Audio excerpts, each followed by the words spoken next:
Hello everyone, welcome to sqadia.com. My name is Dr. Saima Mushtaq and our today's topic of infectious medicine is tetanus. This topic we will discuss in 5 different parts or sections. In the first part, we will talk about the general definition, what is tetanus, and then what's the difference between neonatal and maternal tetanus, and also we will talk about the epidemiology of tetanus.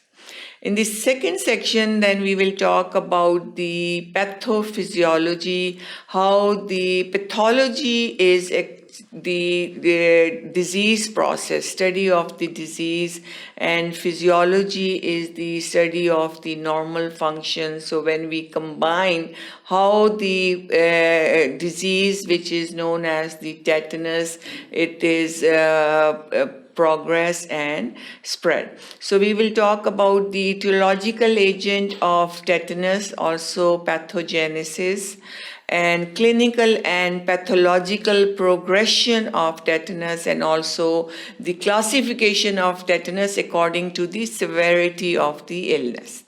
In the third section, we will discuss the different tests that can be performed for the diagnosis of tetanus, including the culture, polymerase chain reaction, serum anti-tetanus immunoglobulin G, and also we will talk about some differential diagnosis. What are some other conditions that are similar to the tetanus and how we can differentiate them.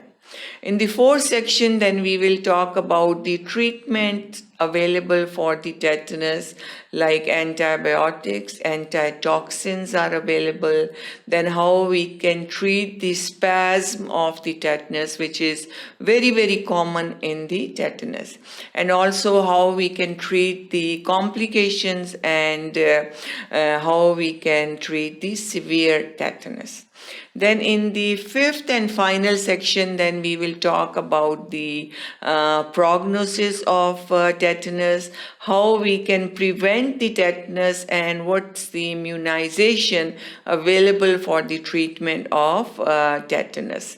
So all that will be discussed in our today's topic of tetanus. Keep watching sqadia.com to learn about this topic.